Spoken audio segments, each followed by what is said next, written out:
आज हम लोग क्लास 10th में जो रियल नंबर जो हमारा पहला चैप्टर है उसमें कुछ क्वेश्चन को सॉल्व करेंगे। ये क्वेश्चन जो होगा हमारा, इससे पिछले क्लास में हम लोग पढ़े थे some result on irrational number, उसी पे बेस्ड क्वेश्चन होगा।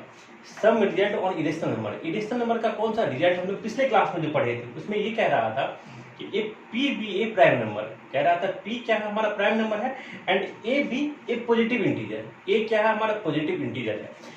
If p divide a square, कह रहा था इफ p जो है p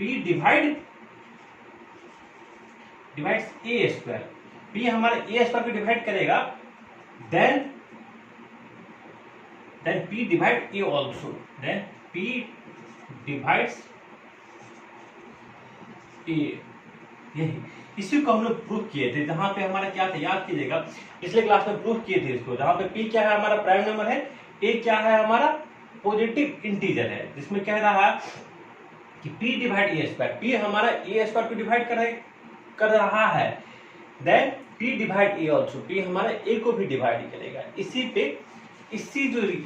रिजल्ट पे बेस्ड क्वेश्चन, एक क्वेश्चन तो हम लोग उस दिन किए थे, इसी रिजल्ट का यूज करके हम लोग प्रूव किए थे कि √2 इज ए इरेशनल नंबर। आज हम लोग आज हम लोग प्रूव करते हैं कि √3 हमारा इरेशनल नंबर है। तो लिखिएगा, क्वेश्चन है हमारा प्रूव दैट √3 इज इरेशनल। इसको सॉल्व करेंगे, कह रहा प्रूव दैट √3 इज इरेशनल। √3 क्या है हमारा एक इरेशनल नंबर है। देखिएगा, हम लोग को ये क्लास 9th में हम लोग पढ़े हैं कि √3 क्या है, जब स्क्वायर रूट m लिखा हो, जहाँ पे m क्या है, m is not a perfect square, m हमारा कोई परफेक्ट स्क्वायर नहीं है, तो हम √m को हम लोग क्या कहेंगे, इरेशनल कहेंगे। तो यहाँ पे हमको तो पता है कि √3 क्या है हमारा एक इरेशनल नंबर है, लेकिन यहाँ पे कह रहा प्रूफ करने के लिए, तो इसको हम लोग विरोधाभास तो कंट्राडिक्शन से कैसे प्रूफ करेंगे। देखिएगा, सबसे पहले हम लोग मान लेते हैं कि √3 क्या है हमारा एक इरेशनल नंबर है, √3 क्या है हमारा एक इरेशनल नंबर है। तो हम लोग कहेंगे इफ पॉसिबल, मतलब अगर संभव है, ऐसे लिखेंगे, लिखने का तरीका होना चाहिए, इफ पॉसिबल अगर संभव हो, लेट √3 को हम लोग रेशनल नंबर मान लेते हैं, कहेंगे if possible let √3 is a rational number, a rational number. थोड़ा समझिएगा, रेशनल नंबर क्या होता है, a बाई बी के फॉर्म में होता है, जहां पे a और b क्या होता है, a और b हमारा इंटीजर होता है, b नॉट इक्वल टू 0 होता है। हम लोग मान लिए कि if possible let √3 is a rational number, एक रेशनल नंबर मान लिए, एंड ये भी मान लेते हैं लेट इट्स सिंपलेस्ट फॉर्म, और उस रेशनल नंबर का सिंपलेस्ट फॉर्म क्या है, लेट इट्स सिंपलेस्ट फॉर्म कह रहा है, सिंपलेस्ट फॉर्म देखिएगा, ध्यान देंगे, let its simplest form be a by b. Simplest form क्या है, ए बाई बी। अगर हम सिंपलेस्ट फॉर्म कह रहे हैं, इसका मतलब ए और बी का कॉमन फैक्टर क्या होगा, 1 के अलावा कुछ नहीं, ए और बी का कॉमन फैक्टर केवल 1 आएगा, 1 के अलावा कुछ नहीं आएगा। तो यहाँ पे हम ये भी कह सकते हैं, जब हम सिंपलेस्ट फॉर्म कह रहे हैं, इसको अगर आप लिखना चाहते हैं तो सिंपलेस्ट है ना कि इट्स सिंपलेस्ट फॉर्म भी ए बाई बी, कि इसका सिंपलेस्ट फॉर्म क्या है, ए बाई बी है। देन ये लिख दीजिए, देन सिंपलेस्ट फॉर्म क्या है, then a and b, a numerator, b denominator have no common factor, have no common factor other than 1 के अलावा कोई और कॉमन फैक्टर नहीं आएगा। then a and b have no common factor other than 1। जब हम सिंपलेस्ट फॉर्म के बोले ना किया, तो उस रेशनल नंबर का simplest form a by b है, तभी ये हमारा हो गया कि a और b का कोई भी कॉमन फैक्टर नहीं आएगा 1 के अलावा, तो a और b का कॉमन फैक्टर क्या आएगा, केवल 1 आएगा।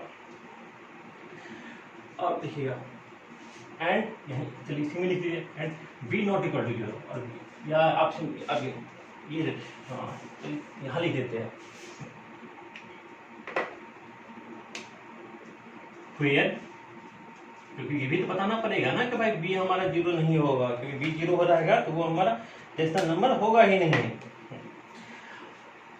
अब देखिए हमने √3 को माने कि ये हमारा क्या है, एक रेशनल नंबर है जिसको हम a बाई बी के फॉर्म में लिख सकते हैं। चलिए लिख लीजिए आप। क्रॉस मल्टीप्लिकेशन करते हैं तो हमारे यहाँ से a इक्वल टू क्या हो जाएगा, √3 b हो जाएगा। दोनों तरफ हम स्क्वायर करेंगे, कहेंगे square both side, squaring on both side. अगर हम दोनों साइड अगर हम स्क्वायर करते हैं तो a का स्क्वायर a स्क्वायर हो जाएगा, √3 का 3 हो जाएगा, अब b का b स्क्वायर। ये थोड़ा समझते हैं, ये क्या लिखा है, a square equal to 3 into b square. ये क्या लिखा है, a square equal to 3 into b square. ये ध्यान से समझिएगा, तो इसको यहाँ पे बातें करते हैं। ये हम लोग जो लिखे हैं a square equal to 3 into b square, ये यहाँ से यहाँ है। अब इसका मतलब है कि 3 is the factor of a square. 3 क्या है, ए स्क्वायर का फैक्टर है, and b square is the factor of a square. हम बार हम कह रहे हैं, अगर हम 12 का अगर हम प्राइम फैक्टर निकालेंगे तो क्या आएगा, 3 इंटू 4 2 इंटू 2। कहेंगे ये 3 क्या है, ये भी फैक्टर है, ये 2 क्या है, ये भी फैक्टर है, ये भी 2 क्या है, ये भी फैक्टर है। तो इसी तरीके से हम ए स्क्वायर को लिखे ना, ए स्क्वायर को लिखे 3 इंटू बी स्क्वायर, मतलब 3 is A factor of a square. 3 क्या है, ए स्क्वायर का फैक्टर है, और जो बी स्क्वायर है वो भी क्या है, ये बी स्क्वायर भी फैक्टर है। अब कहेंगे 3 फैक्टर है ए स्क्वायर का, मतलब 3 डिवाइड ए स्क्वायर, मतलब 3 क्या है, 3 डिवाइड ए स्क्वायर। ध्यान देके देखिएगा, यहाँ पे जो कह रहा है कि 3 is A factor of a square, it means क्या, अगर चलिए हम कहेंगे 3 is A factor of a square, इसका मतलब क्या है कि 3 से डिवाइड करेंगे ना ए स्क्वायर, तो पूरा डिवाइड हो जाएगा। It means 3 divides a square. 3 क्या होगा, ए स्क्वायर को पूरा डिवाइड कर देगा। अब देखिएगा थोड़ा, 3 क्या है, एक प्राइम नंबर है। 3 क्या है, आपका एक प्राइम नंबर है। 3 is a prime number and 3 divide a square. याद कीजिएगा, वही important result on irrational number. अगर 3 एक प्राइम नंबर है, 3 हमारा ए स्क्वायर को डिवाइड करता है, 3 हमारा ए स्क्वायर को डिवाइड करता है, then 3 divide a also, then 3 divide ए। इसके क्योंकि 3 क्या है, 3 हमारा एक प्राइम नंबर है, 3 हमारा ए स्क्वायर को डिवाइड करता है, तो 3 हमारा ए को भी डिवाइड करेगा। अब याद कीजिएगा, उस इंपोर्टेंट रिजल्ट जो था, रिजल्ट ऑन इरेशनल नंबर, उसमें क्या कह रहा था, उसमें कह रहा था कि if p be a prime number and a be a positive integer, a be a positive integer, कहा कि अगर p आपको a स्क्वायर को पूरा डिवाइड करेगा तो p हमारा a को भी डिवाइड करेगा। सेम वही उसी रिजल्ट का यूज किया है। 3 is a prime number, 3 divide a square, then 3 divide a also. एक तो मिल गया, एक तो ये काम का चीज है, इसको हम क्या नोट कर लेंगे, 3 डिवाइड a। अब देखिएगा, अब हम थोड़ा इसको इरेज करेंगे, आप जल्दी से नोट कर लीजिए।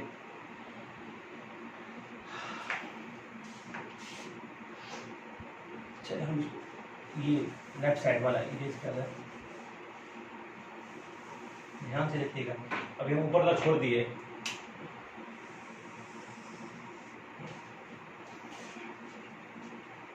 अब हम लोग क्या करते हैं ना, देखिएगा, मान लेते जो a बाई बी बोलना है, हम मान लेते let a equal to 3c। a equal to हम लोग क्या मान लेते हैं, a इक्वल टू 3c मान लेते हैं। इसको ये था ना, इसको इक्वेशन 1 मान लेते, क्योंकि इसी में वैल्यू पुट करना होगा। हम लोग मान लिए late a equal to 3c, जहां पे c क्या है, आपका कोई भी इंटीजर है, फिर c इज सम इंटीजर, कोई आपका इंटीजर है। अब तो a इक्वल टू 3c, ये a का वैल्यू अगर हम इक्वेशन 1 में पुट करेंगे तो क्या होगा, पुटिंग दिस वैल्यू इन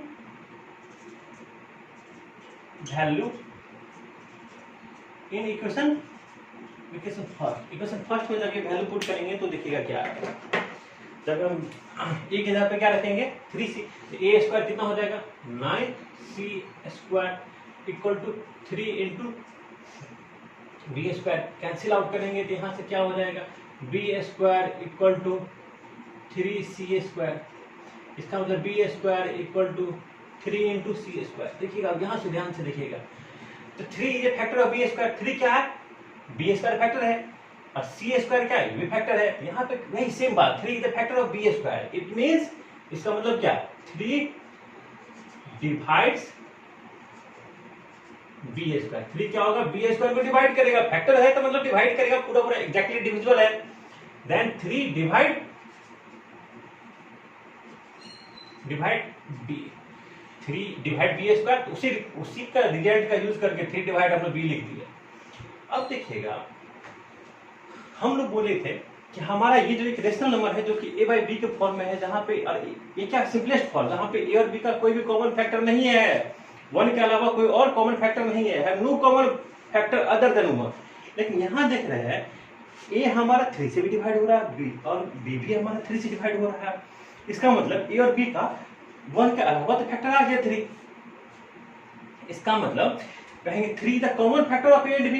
इसका मतलब हम लोग क्या लिखेंगे, आगे लिखेंगे कहेंगे 3 डिवाइड ए एंड बी। 3 जो है हमारा ए और बी दोनों को डिवाइड कर रहा है, thus 3 is a common factor of a and b. 3 जो है हमारा ए एंड बी का कॉमन फैक्टर हो गया, क्योंकि 3 ए को भी डिवाइड कर रहा है, बी को भी डिवाइड कर रहा है। लेकिन हम लोग तो बोले थे कि नहीं, ये क्या है, इसका सिंपलेस्ट फॉर्म जो रेशनल नंबर माने तो इसका simplest form a by b है, जिसका कोई भी कॉमन फैक्टर नहीं है 1 के अलावा। लेकिन यहाँ तो क्या आ रहा है, हमारा कॉमन फैक्टर 3 आ रहा है। यहाँ तो हमारा कॉमन फैक्टर क्या आ रहा है, 3 आ रहा है।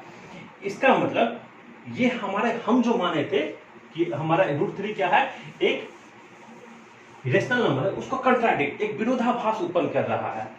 कि हम ये प्रूव कर रहा है कि हमारा जो मानना था ना उसको गलत है। ये तो हम लोग माने थे कि हमारा √3 क्या है, एक रेशनल नंबर है, वो मतलब हमारा जो एज्यूम्पशन रॉन्ग प्रूफ हो रहा है यहाँ पे। तो हम कहेंगे, यहाँ लिखेंगे दिस कंट्राडिक्ट, ये जो है ये हमारा जो हम लोग जो माने थे ना एज्यूम्पशन किए थे उसको कंट्राडिक्ट कर रहा है। यहाँ से लिखेंगे, स्टार्ट कीजिए, this contradict our assumption,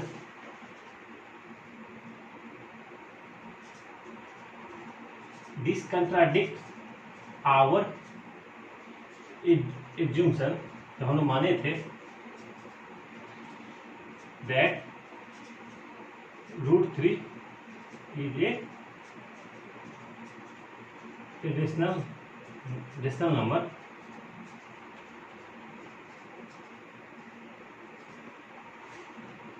√3 is a rational number whose simplest form is a and b, whose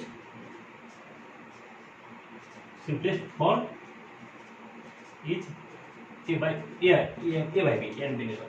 कहा कि दिस कंट्राडिक्ट आवर एज्यूम्पशन, ये हमारे जो एज्यूम्पशन था, हमारा जो मानना था उसको कंट्राडिक्ट मतलब विरोधाभास उत्पन्न कर रहा है कि √3 के इज ए रेशनल नंबर। हम लोग जो माने थे कि हमारा एज्यूम्पशन क्या था कि √3 हमारा एक रेशनल नंबर है जिसका simplest form a by b में है, ए बाई बी के फॉर्म में है। हम लोग कहेंगे 10 आवर एज्यूम्पशन इज रॉन्ग, हमारा जो एज्यूम्पशन, हमारा जो मानना था वो क्या था, गलत था। Hence √3 is an irrational number, इसीलिए √3 क्या है, हमारा एक इरेशनल नंबर है। देखिएगा हम लोग क्या फिर से बता रहे हैं आपको, हम लोग को प्रूफ करना था कि √3 क्या है, एक इरेशनल नंबर है। हम लोग सबसे पहले क्या कर लिए, हम लोग √3 को एक कहे कि अगर संभव हो तो हम लोग √3 को मान लेते हैं कि यह हमारा क्या है, एक रेशनल नंबर है जिसका सिंपलेस्ट फॉर्म क्या है, ए बाई बी के फॉर्म में। जब भी हम लोग कहें सिंपलेस्ट फॉर्म कहने का मतलब कि इन ए और बी का कोई भी कॉमन फैक्टर 1 के अलावा कोई भी कॉमन फैक्टर नहीं आएगा। चलिए ठीक है, फिर हम क्या किए थे, √3 equal to a by b लिखे थे, उसको हम क्रॉस मल्टीप्लीकेशन करके दोनों तरफ हमें स्क्वायर किए थे। तो वहां से हमारा आया था कि ए का क्या फैक्टर आया था, 3 फैक्टर आया था। वहां से आया था 3 डिवाइड ए स्क्वायर, तो वही उसी इंपोर्टेंट रिजल्ट का यूज करके हम लोग 3 divide a square then 3 divide ए का एक फैक्टर तो निकल गया 3। फिर इसी तरीके से हम किए थे कि भाई बी भी क्या हो रहा है 3 से डिवाइड हो रहा है, मतलब ए और बी का कॉमन फैक्टर 3 है, पर लेकिन यहाँ तो कह रहा था कि कोई भी कॉमन फैक्टर नहीं होगा 1 के अलावा। इसका मतलब ये जो है ये हमारा जो एजम्पशन था, हमारा जो मानना था उसको कंट्राडिक्ट कर रहा है, विरोधाभास कर रहा है कि √3 क्या है, एक रेशनल नंबर नहीं है। जब √3 हमारा एक रेशनल नंबर नहीं है, जब हमारा एजम्पशन ही गलत हो गया तो √3 क्या है, इरेशनल नंबर है। इसको आप लोग नोट कर लीजिए। अब आप लोग उसको नोट कर लिए होंगे, तो फिर अब इसको अब हम लोग इरेज करके अगले क्वेश्चन पे चलते हैं।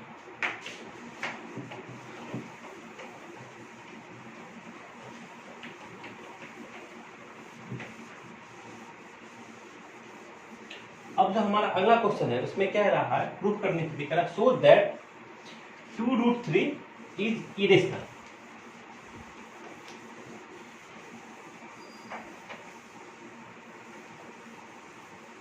देखिए क्वेश्चन क्या है ना हमारा, सो दैट 2√3 इज इरेशनल।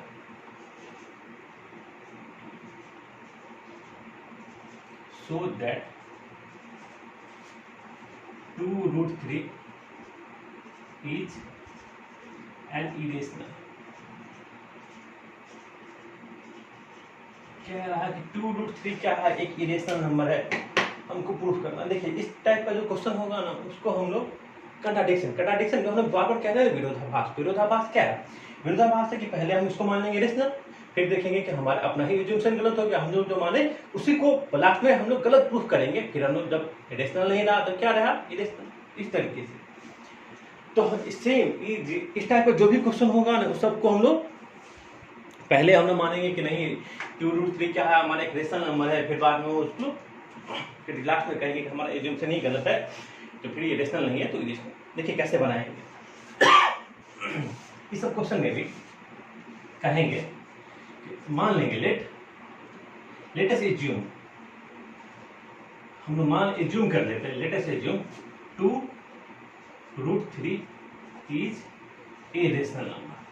क्या मान लेते हैं, 2√3 क्या हमारा एक रेशनल नंबर है, 2√3 एक हमारा रेशनल नंबर है, whose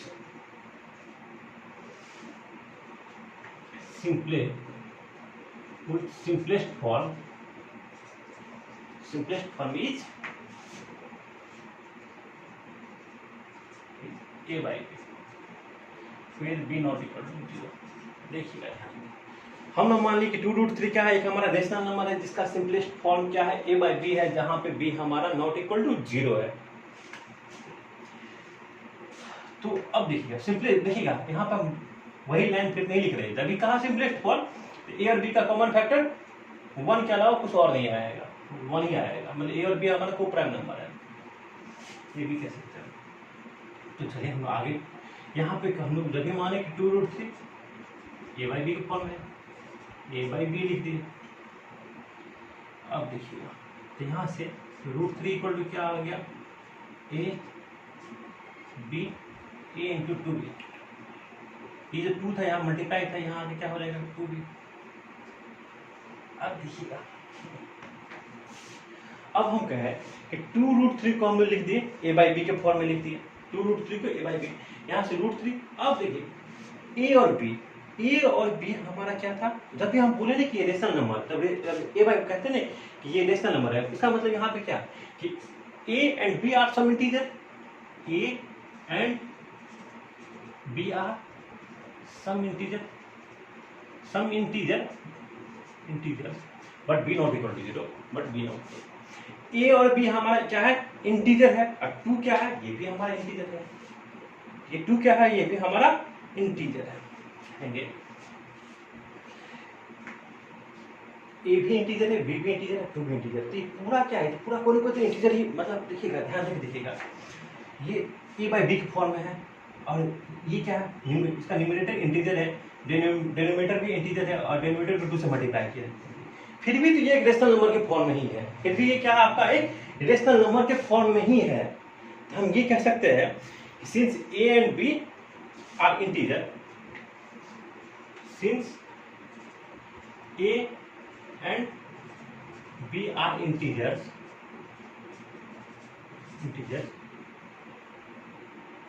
then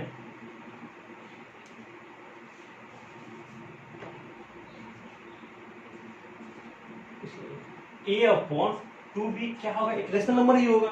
so a by 2 is a rational number. A rational number देखिएगा, फिर से हम बात कर रहे हैं आपको. ए और बी क्या है हमारा, ये देखिए मान लीजिए कि हम एक एग्जांपल बता रहे, ए और बी हमारा क्या 1/2. हम एक एग्जांपल समझाने के लिए बता रहे. इसे अगर हम बी में अगर 2 से मानी के मल्टीप्लाई कर दिए 2b कर दिए, ठीक है 1/4, ये भी तुम्हारा एक रेशनल नंबर ही रहा ना. जब a बाई बी हमारा एक रेशनल नंबर है, अगर हम उसको डिनोमिनेटर में अगर 2 से मल्टीप्लाई कर देंगे तो भी क्या होगा, वो हमारा एक रेशनल नंबर ही होगा ना. वही कह रहे हैं आप कि a और b क्या है आपका इंटीजर है. सो a upon 2b is a rational number. a upon 2b क्या है आपका एक रेशनल नंबर है. अब a upon 2b equal to क्या √3.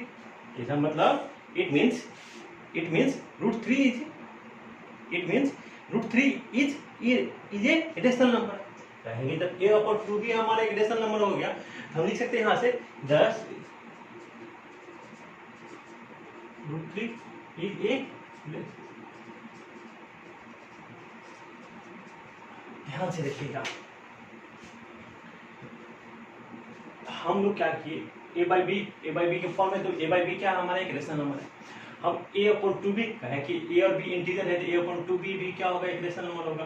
Plus √3 is also a rational number, इसलिए ये भी हमारा एक रेशनल नंबर होगा. लेकिन हम लोग तो अभी इससे जस्ट अभी अगला क्वेश्चन जो प्रूफ किए थे उसमें क्या प्रूफ किए थे कि हमारा √3 क्या है, एक इरेशनल नंबर है, एक इरेशनल नंबर है. तो हम लोग ये हमारा जो मतलब ये तो विरोधाभास उत्पन्न कर रहा है ना, ये कंट्राडिक्ट कर रहा है. यहाँ पे कहते हैं कि √3 एक इरेशनल नंबर, लेकिन अभी जस्ट हम लोग प्रूव किया, हम लोग जानते हैं कि √3 क्या है हमारा एक इरेशनल नंबर है. तो हम लोग क्या कहेंगे, लिखेंगे बट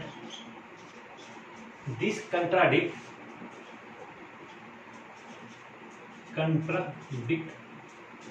आवर एज्यूम्पशन, हमारे एज्यूम्पशन को विरोधाभास कंट्राडिक्ट कर रहा है.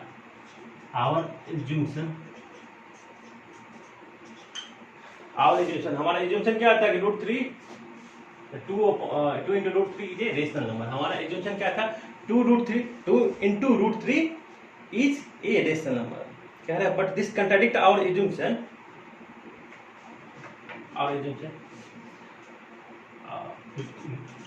√3 इज ए रेशनल नंबर.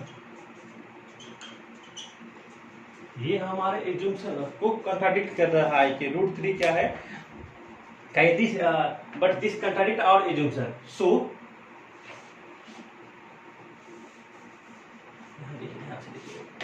इस तरीके से लिखेंगे कि दिस कंट्राडिक्ट आवर एज्यूम्पशन, कि ये हमारे एज्यूम्पशन को क्या कर रहा है, कंट्राडिक्ट मतलब विरोधाभास उत्पन्न कर रहा है. So our assumption is wrong. So our assumption is wrong, गलत है. 2√3 इज एन इरेशनल नंबर. 2√3 क्या है हमारा एक इरेशनल नंबर है. तो इसको आप लोग नोट कर लीजिए. अब यहाँ से भी कर सकते थे, इस पर इसको लेंदी बनाना चाहते हैं तो √3 को फिर आप कीजिए, लेकिन अब हम लोग जानते हैं कि √3 यहाँ पे क्या है, √3 हमारा एक इरेशनल नंबर होता है. यहाँ से ये भी एक लाइन अगर आपको यहाँ पे लिखना है, हम यहाँ पे नीचे ये भी लिख देंगे, बट वी नो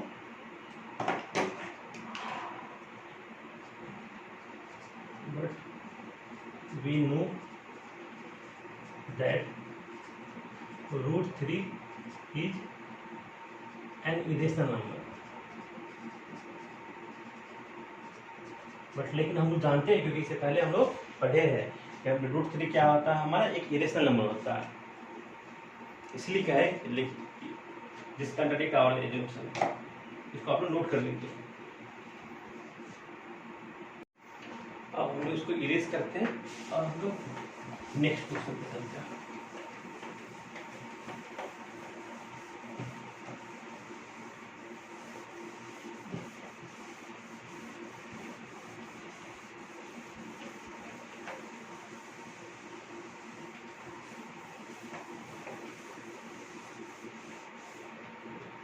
अब जो हमारा अगला क्वेश्चन है वो कह रहा है कि सो दैट 2 + √3, ये भी क्वेश्चन देखिएगा, काफी आसान क्वेश्चन है। सो दैट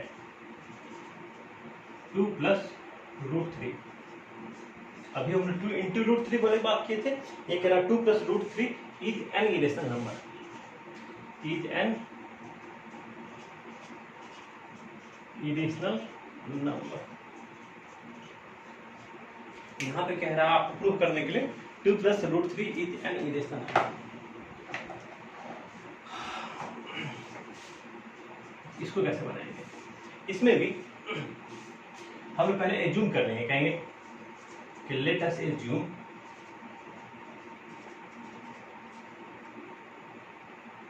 एज्यूम 2 + √3 इज 2 + क्या, let us assume 2 + √3 is a rational number, is a rational number and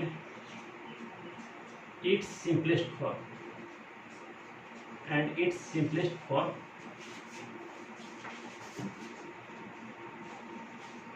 is a/b, फिर b not equal to 0, यहाँ पे b क्या हमारा नॉट इक्वल टू 0, तो हम लोग यहाँ से लिख सकते हैं 2 + √3 इक्वल टू a/b, तो यहाँ से √3 इक्वल टू क्या लिख सकते हैं a/b, 2 जो प्लस है उसको इधर ले जाएंगे, क्या 2 माइनस, यहाँ से देखिएगा 2 जो प्लस था उसको हम लोग राइट साइड ले गए तो क्या हो गया 2 माइनस हो गया। तो अब यहाँ से इसको अगर हम कैलकुलेट करें b = a - 2b, तो √3 इक्वल टू a - 2b upon b, a - 2b upon b। लेकिन अब थोड़ा ध्यान से देखिएगा, कहेंगे सिंस a और b क्या है हमारा इंटीजर है, कहेंगे since a and b are integers,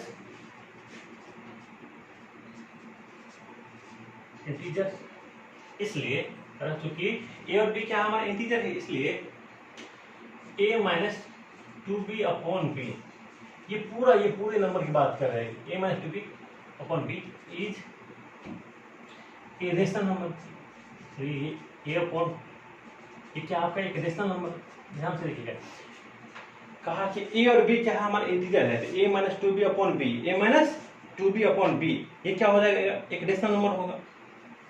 ये रेशनल नंबर का है, मतलब इतना इक्वल टू कितना √3, कहेंगे 10 √3 इज √3 भी रेशनल नंबर बोल रहा है, इसका मतलब कारण √3 भी क्या है रेशनल नंबर हो, but this contradict our fact. But यहाँ से हम ये कहेंगे, देखिए ध्यान से देखिएगा, फिर यहाँ पे क्या हम बोले कि a एंड b क्या है इंटीजर, इसलिए ये a - 2b अपॉन b, ये भी क्या हो जाएगा एक आपका एक रेशनल नंबर हो जाएगा। अब वो इक्वल टू कितना है, ये पूरे इक्वल टू है √3 के, तो √3 भी क्या हो गया एक हमारा एक इरेशनल नंबर, सॉरी √3 भी क्या हो गया यहाँ से अभी तक √3 क्या हो गया एक इक्वल टू, जब ये रेशनल तो ये भी रेशनल नंबर। लेकिन हम लोग क्या है, but we know that √3 is irrational number, but we know that √3 is an irrational number. इसका मतलब कि दिस ये जो है ये हम यहाँ सब कंट्राडिक्शन हो गया कि यहाँ तो आ गया √3 हमारा रेशनल है, लेकिन हम जानते हैं कि √3 हमारा क्या इरेशनल है, तो इसका मतलब हम लोग जो माने थे ना, जो एज्यूम किए थे, वही हम लोग का एज्यूमशन ही रॉन्ग है। यहाँ से कहेंगे बट वी नो दैट, तो जानते हैं √3 is an irrational number,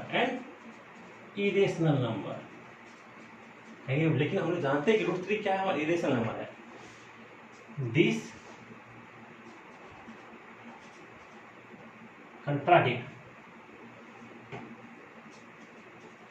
contradict the fact that √3 is irrational। ये हम लोग का जो है कि √3 एक रेशनल नंबर, इसको कंट्राडिक्ट कर रहा है। But we know that √3 is an irrational number, this contradict the fact, जो फैक्ट अभी जो हमको आया उसको कंट्राडिक्ट कर रहा है, दैट √3 इज इरेशनल नंबर। देखिएगा